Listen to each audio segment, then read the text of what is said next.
yang dimaksud Abi Yazid dalam Mukasyafatul Qulub bahwa kau gelisah nih adalah dikarenakan lakukan semua itu bukan menyembah Allah, tapi menyembah derajat, menyembah pujian, menyembah apa kata orang, menyembah apa kata suami, menyembah apa kata istri. Ustadz, Adinda Ustadz, gimana kalau kami sengaja kayak gitu biar sadar abangmu Ustadz?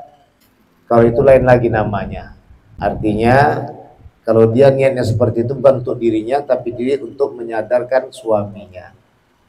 Itu semua karena Allah. Halo sahabat semuanya, salam giat. Berjumpa di channel al.andawi.andi. Jangan lupa klik tombol subscribe dan nyalakan loncengnya ya. Terima kasih. Astaghfirullahaladzim, astaghfirullahaladzim, astaghfirullahaladzim. Alladzi la ilaha illa huwal hayyul qayyum wa atubu ilaih. Ilaihi anta maqsudi wa ridaka matlubi atini ma'rifatika wa mahabbataka.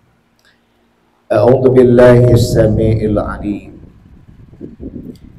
minasy syaithanir rajim. Bismillahirrahmanirrahim. Assalamualaikum warahmatullahi wabarakatuh.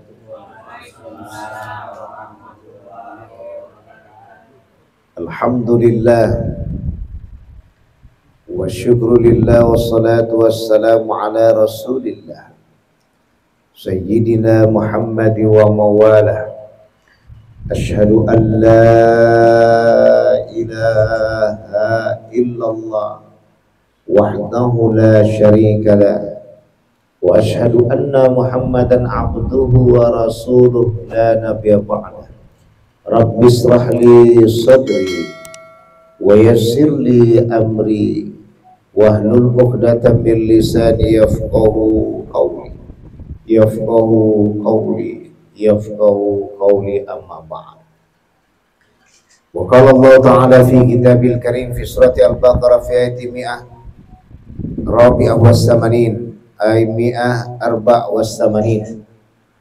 A'udzu billahi minasy syaithanir rajim. Bismillahirrahmanirrahim. Faman tatawwa'a khairan fa huwa khairul lah. Wa qala Allah ta'ala ila fi kitabi fi suratil ukhra fi suratil Isra fi ayati 79. Fatahajjat bihi nafilatan lak asa ayyab'asaka rabbuka maqaman mahmuda. Wa qalat kadzalika fi suratil ukhra bi suratil duha wad duha wal laili idza saja ila akhir ayat. Illa fi afatina bi kulli madara sabqa tahiruka inna syarrad dawabi 'indallah sumul bukmul ladzi la ya'qilun.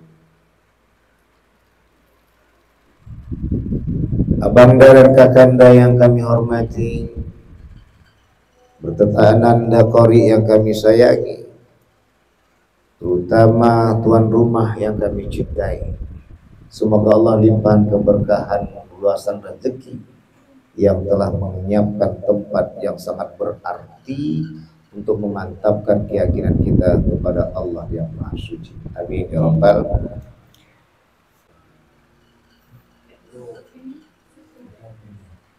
Abangda kakanda, ananda qori yang kami sayangi, puja dan puji syukur kita limpahkan kehadirat Allah Subhanahu wa ta'ala pada kesempatan kali ini di hari Ahad yang kita sayangi, hari di mana Allah ciptakan tombak gunung sebagai pondasi alam semesta yang diberkati. Allah temukan kita kembali di dalam pengajian semansa Kota Binjai yang kita cintai untuk menjalin lebih erat tali silaturahmi, terutama mengikatkan keyakinan diri kepada Allah yang kita cintai. Ilahi anta maqsudi waridhoka matlubi. Wahai Tuhanku,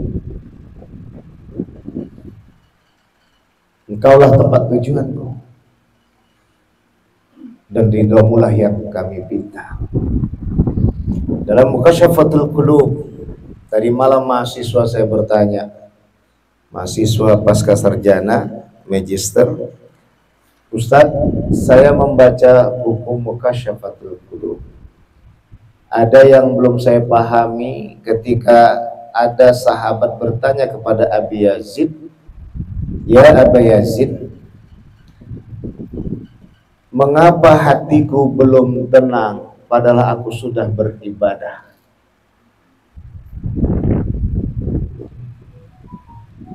Maka Abi Yazid mengatakan, sungguh hatiku tenang karena aku menyembah Allah. Ini yang membingungkan oleh mahasiswa saya tadi. Karena ini memang bidang kita di dunia tasawuf dan tarekat, maka kita tabjinkan kepada beliau bahwa sungguh yang dimaksud adalah yang di pertanyaan pertama, kenapa dia tidak tenang dengan ibadahnya? Apa yang kurang? Tiada yang kurang. Maka di situ ditegaskan oleh Abi Yazid, beliau menyatakan, sungguh aku menyembah Allah dalam beribadah, padahal semoga menyembah Allah. Maka saya jelaskan bahwa yang pertama tadi yang bertanya itu selama ini mengerjakan ibadah, apakah dia sholat, apakah dia puasa, apakah dia zakat, dikembangkan dengan sunatnya sedekah, ditambahkan dengan kupasan kajian pahala yang lainnya adalah dengan berimpak. Ia lakukan semua itu bukan karena menyembah Allah, tapi menyembah dirinya biar dipuji. Dia ngerjakan sholat biar langsung orang jiran sebelah mengatakan rajin kali ke masjid.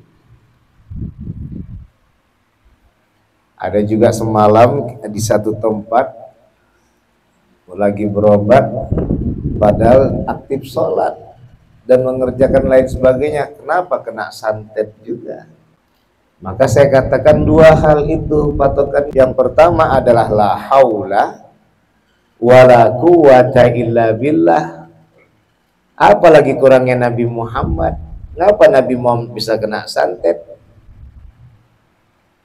Sehingga akhirnya Allah kasihkanlah tadi jalan, hingga turunlah tadi amalan, hingga bagaimana melaksanakan dengan Al-Ikhlas 3 kali, Al-Falaq sekali, An-Nas sekali. Maka ditempatkan dengan pelepah kurma, diletak ke dalam sumur Nabi. Jadi kemana letak kajinya? Bahwa yang pertama adalah tidak ada daya dan kuasa kecuali Allah yang Maha Kuasa. Allah nak melihat, betulkah abang benar-benar mencintai Allah? Iblis tak akan sanggup melakukan sesuatu.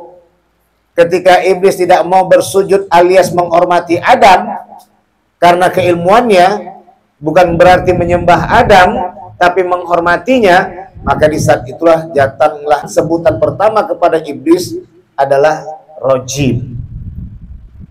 Maka a'udzubillahi minasyaitonir rajim. Itu dia. Maka dalam hal ini akhirnya Allah usirlah tadi iblis. Awalnya beliau bernama Ijazil, ketika tak mau bersujud akhirnya diganti nama dengan iblis. Baru dapatlah gelar yang berikutnya rojim, diusir dari muka surga. Padahal iblis itu sebelum jadi iblis alias Ijazil adalah hamba Allah yang paling taat, lebih taat daripada malaikat. Woi, ini nanti kajiannya kenaan. Makanya kakak kalau pas waktu mimpi nggak sedap, kakak baca dan abang baca ayat kursi, berjoget-joget dia tuh. Allahu la ilaha illallah. Sampai wala ya'uduhu, tidak ada satupun yang mampu menguasai. Disitulah iblis itu akan berhenti mengejek kita. Tapi di samping itu kita yang tak ngerti kemana arahnya, Maya ini udah dibaca pula ayat Quran nih, ayat kursi ini, tetap juga lah dia dalam posisi berjoget-joget. Itu dia tadi.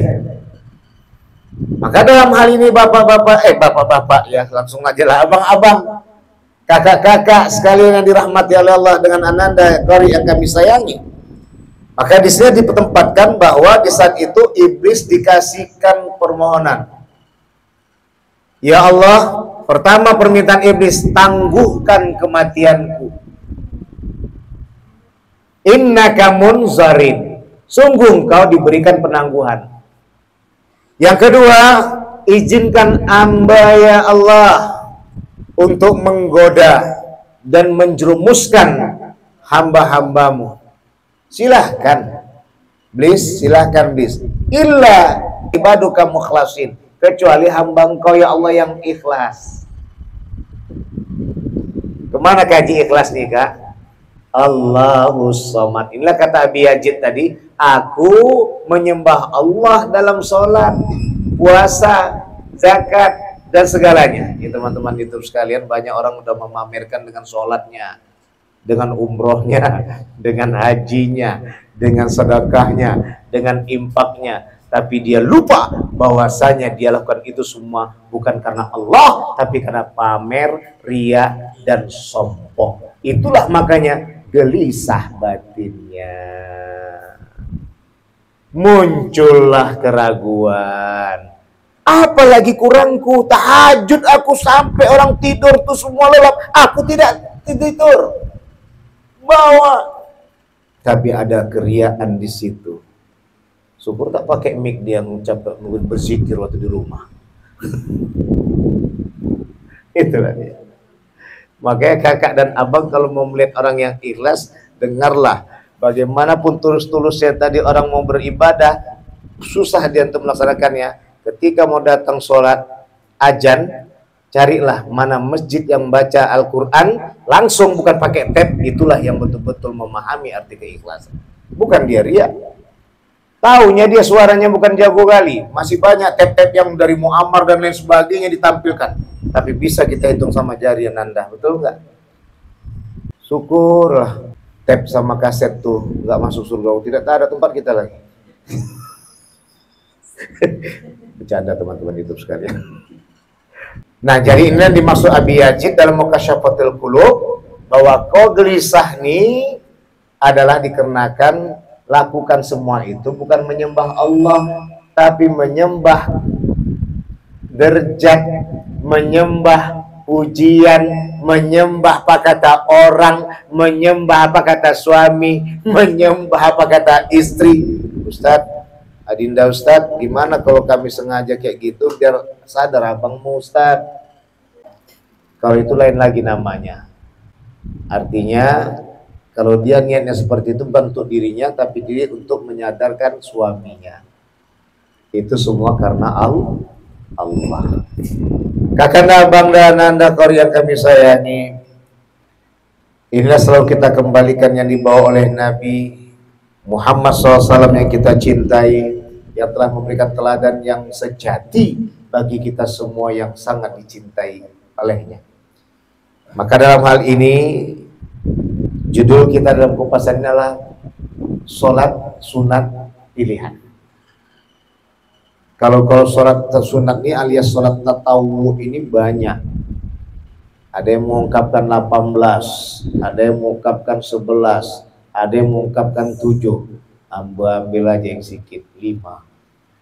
Tapi nanti yang kita kembalikan 4. Faman tatawwa khairan fahuwa khairullah. Jadi hakikat dari tatawwu ini adalah kebajikan. Kalau udah bicara tentang kebajikan adalah suatu perbuatan yang dikarenakan Allah yang Maha Rahman tentu membuat dirinya sebagai khairun nasi anfa'uhum linnas.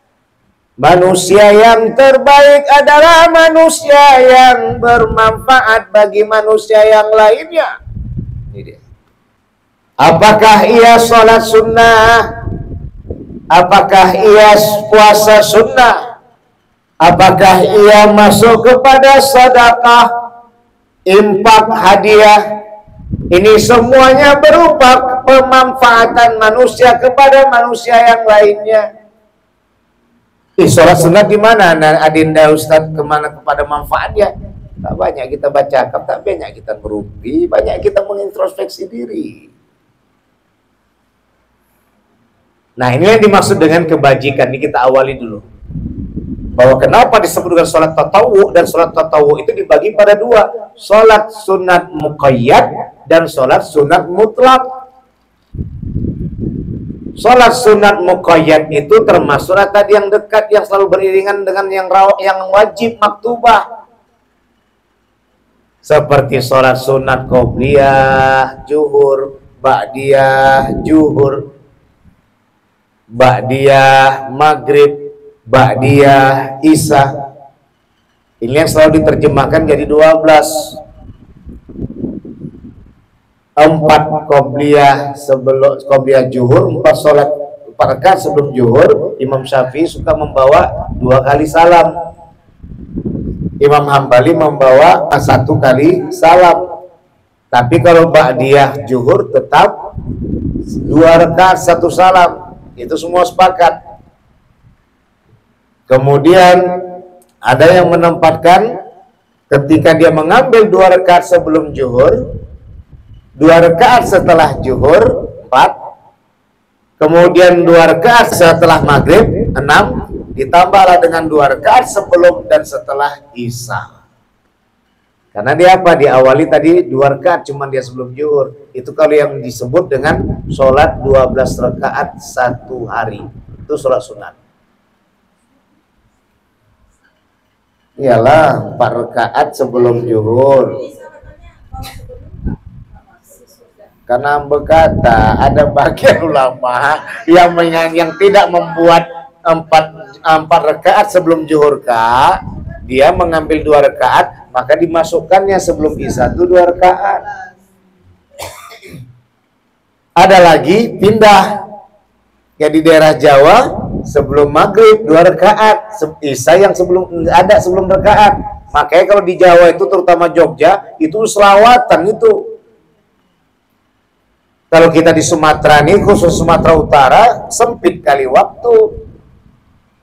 Maka dipakailah langsung dengan qomat. Kalau di Jawa tidak, disambil orang berselawat dengan lagu-lagu yang masing-masing. Di saat itu orang yang datang sholat sunat qobliyah maghrib. Ini yang banyak, Kak.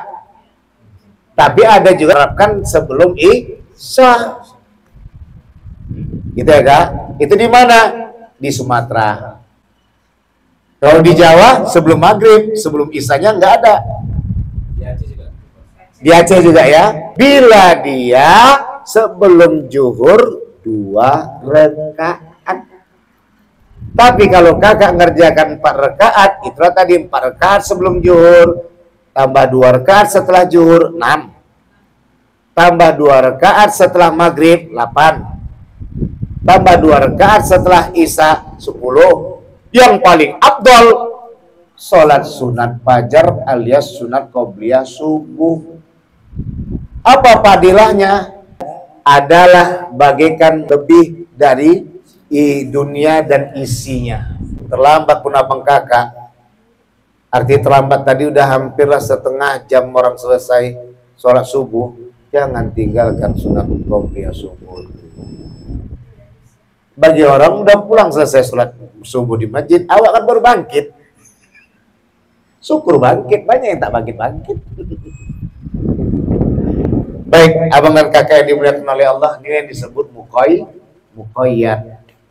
Sholat sunat yang terikat, yang mendekati wajib, muakkad. Nah, yang kedua adalah mutlak. Itulah sholat sunat yang tidak ada batas waktunya, tidak ada batas rakaatnya, asalkan dia tidak masuk pada sholat di waktu-waktu yang dilarang. Kapan dia? Setelah subuh, kakak udah selesai, ya kan? Terlepaslah itu orang yang udah bangkit, yang baru bangkit, tapi masih waktu subuh, udah selesai sholat subuh, dia nggak ada sholat lagi. Itu Ustaz sholat baru bangun tidur dia. Kita yang udah sholat jangan sholat lagi. Itu nggak ada, itu waktu terlarang. Kalau ada orang yang baru bangun tidur yang masih ada waktu subuh, nggak apa-apa dia. Udah, habis nanti waktu subuh, 15 menit setelah waktu habis subuh, barulah masuk terbit isyraq namanya. Ini yang kedua. Yang pertama tadi adalah sholat rawatib yang dianjurkan. Itu tadi sudah kita jelaskan. Yang kedua adalah sholat isyraq. Kapan sholat isyraq tuh? 15 menit setelah terbit matahari. Itu kan namanya kan sholat isyraq itu namanya. Tapi nih Kak, dikerjakan yang berjemaah di masjid. Ini kan dah lama nih. Udah selesai habis sholat subuh nih. Abang dengar pengajian subuh. Ada yang cocok, ada yang tak cocok, ada yang tersindir. Sebelum berpencar dari jemaah, makanya biasanya ustadz yang ngerti, langsung nanti sudah pas masuk isyraq, dia berhenti. Ya kan? Kenapa? Ketika itu nanti udah selesai semua, udah selesai tanya jawab, masuk isyraq. Udah masuk isyraq tadi, barulah sholat. Apa gunanya? Maka dengan izin Allah saya memberanikan diri. Dan memang bidang kita adalah mengikap dari tabir, alias disebut isyari. Kita lihat isyarat di situ. Ketika Bangda dan Kakanda beserta Nanda Kori selesai mau pencar berpisah dari masjid itu, pastikan tadi kan masuk dalam waktu yang jauh, sudah lagi kita tidak dalam keadaan sholat. Cocok tak cocok dalam ceramah tadi, ataukah tersindir dia, atau tertengok sebelah kanan sebelah kiri, maka disatukan lagi dengan sholat lagi dia untuk menyambut matahari terbit tadi. Artinya apa? Jangan siang ini tergoda dengan untuk kita menciptakan perpecahan di antara kita, maka ingatkan kembali kepada Allah dengan asyhadu alla ilaha illallah wa asyhadu anna Muhammadar Rasulullah. Allahumma shalli ala Muhammad sampai assalamualaikum warahmatullahi wabarakatuh. Kalau pencar. Sampai jumpa ya Kak ya, sampai jumpa ya Bang, sampai jumpa ya Wah, sampai jumpa ya Dek, sampai jumpa ya. Assalamualaikum. Waalaikumsalam. Ini kadang susah Kak, Bang. Sedih. Pulang dari masjid, tengok tuh anak-anak cen-cen tuh. Punya mama, punya ayahnya pun disebutnya. Baru pulang dari masjid. Inilah makanya Rasulullah sudah mengajarkan kenapa Rasulullah itu di Raudhah, kawasan Masjid Nabawi. Bahwasanya disitulah yang bertanggung jawab untuk menjaga tujuan masjid itu adalah untuk menyembah Allah. Ketika sudah menyembah Allah, pulang wantasiru fil ardi, menyebar ke muka bumi dalam keadaan dengan tutur kata, perilaku, akhlak yang mulia. Inilah kalau kadang suman sholat berjemaah ini hanya sekedar formalitas berjemaah toh, pikirnya jemaah gitu udah masuk surga. Kalau tak begitu model tak nyampe ke perumahan residen angkasa 1. Ya, baca dari gerbang Bang. Udah salah masuk dari sebelumnya. Jadi Kakanda Bang dan Nanda Kori yang kami hormati, inilah dia sholat isyraq. Artinya ketika kita mau pulang ke rumah masing-masing, kita tidak saling ejek-mengejek. Walaupun tak cocok tadi dalam majlis, tahan-tahanlah. Maka kembali pada innalillah wa inna ilaihi raji'un. Maka tadi kata Abi Ajib, sembahlah Allah, jangan sembah yang kita lakukan. Paham kakak maksud awak nih? Kau tahu aku, tahajud aku. Aku pun tahajud, berapa rakaat rupanya? Yang aneh-aneh, kayak anak kecil. Padahal Rasulullah semua hadis menyampaikan 2 rakaat pun jadi. Kenapa dibilang Rasulullah 2 rakaat? Semiskin itukah kita? Tidak. Usah ke 4 sampai 6 rakaat. 2 rakaat karena pun susah. Kita mengerjakannya karena Allah semata. Wa ma umiru illa liya'budullaha mukhlishina lahuddin. Tidaklah ku perintahkan kepada kalian semuanya kecuali hanya menyembah Allah. Menyembah Allah gimana Adinda Ustaz? Mukhlis, betul-betul ikhlas.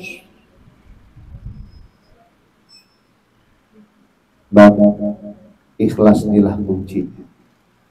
Maya ikhlas tuh anak adinda Ustaz, hanya karena Allah kita berdoa. Kakak akan paham, kakak tidak akan terpengaruh dari godaan dunia. Kakak dan abang tidak akan pernah terkompori dari ketidakadilan yang ada di sekitar kita.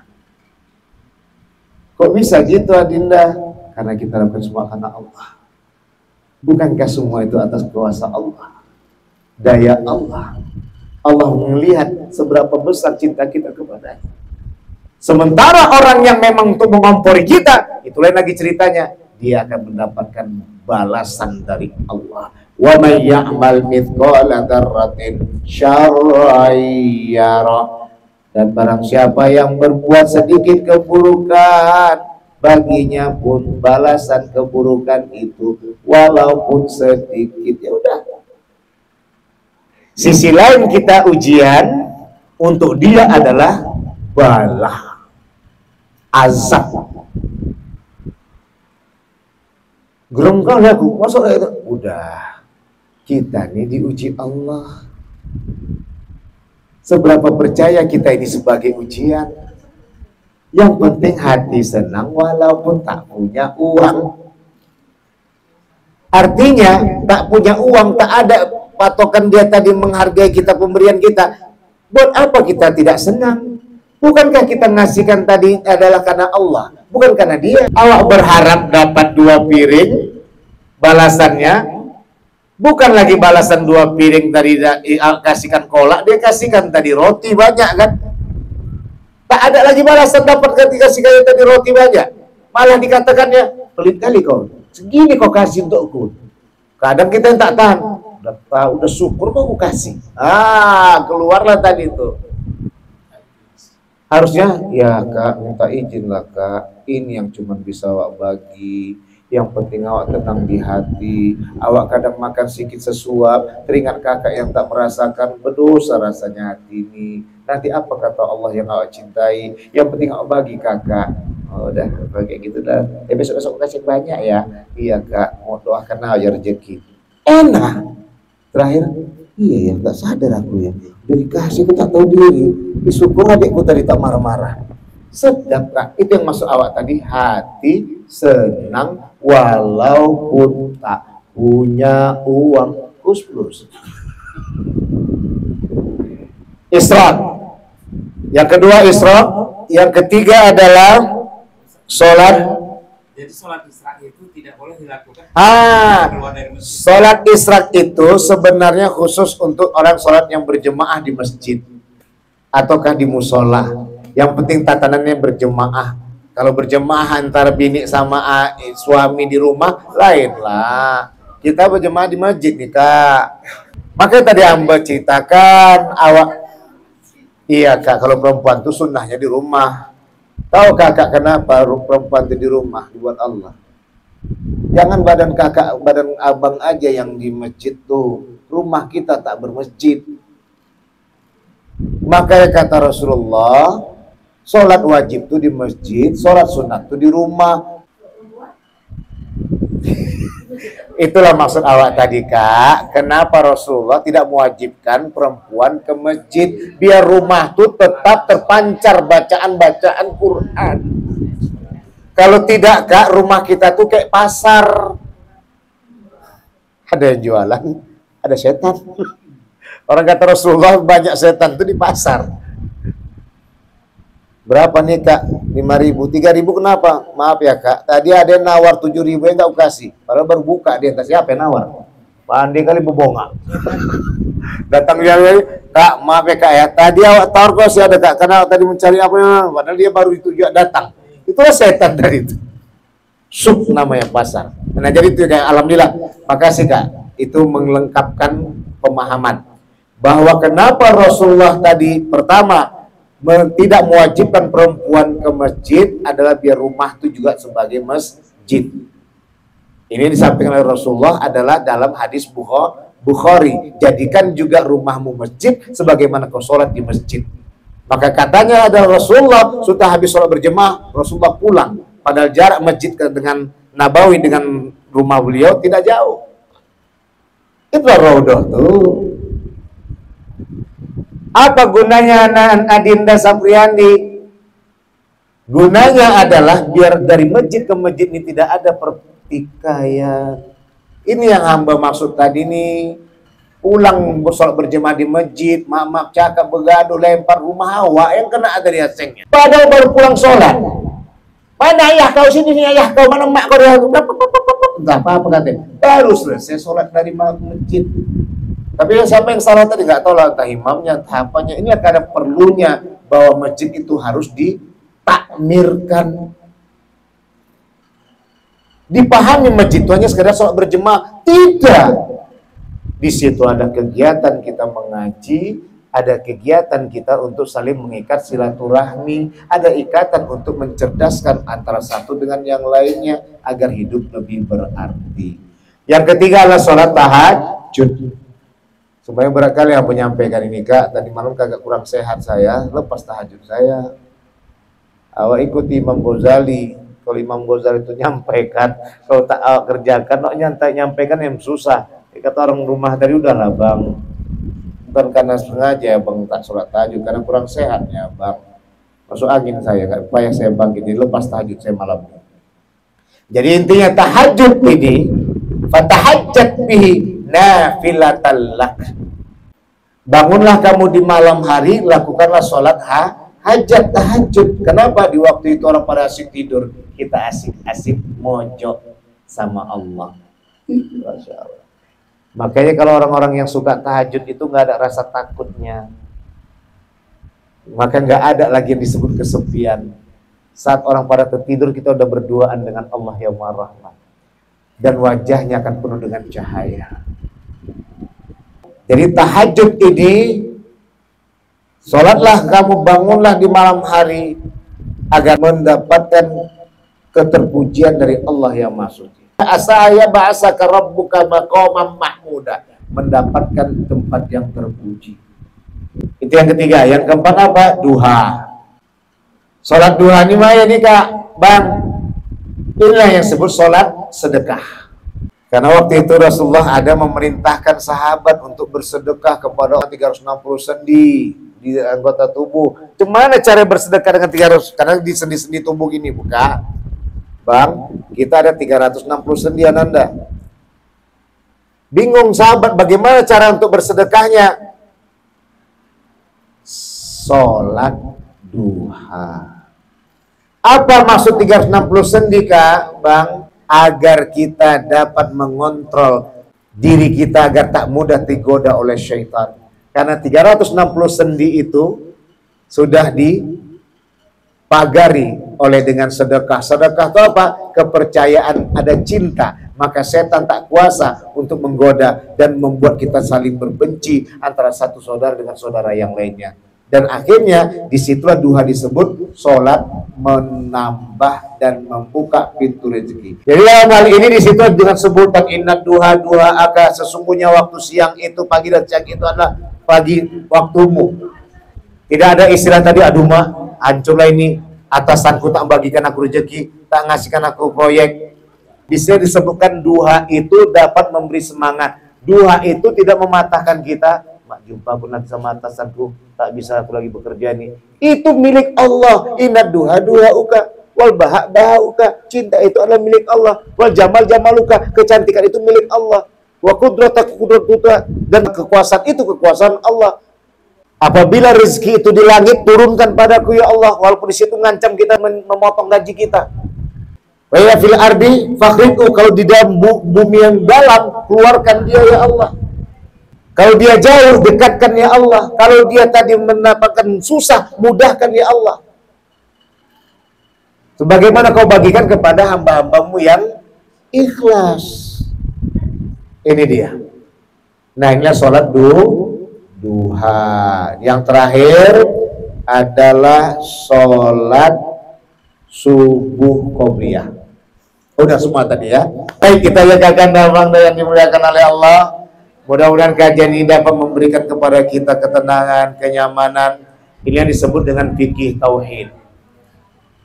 Adinda menyampaikan kepada kakak bangda sekalian adalah dalam kupasan fikih, tapi diterjemahkan dengan tauhid dan dimantapkan dengan tasawuf. Jadi sudah masuk fikih, tauhid, tasawuf. Kenapa kita kupas masalah tentang fikih dulu? Ya, tidak diawali dengan tauhid, fikih, tasawuf, tapi fikih, tauhid, tasawuf. Jadi terjemahan pemahamannya mantap. Alhamdulillah dapat terpancarkan dengan baik. Pada Allah mohon ampun, pada abang dan kakak dan anda kori kami semua yang saya minta maaf. Wallahu muwaffiq ila aqwamit thoriq. Wassalamualaikum warahmatullahi wabarakatuh.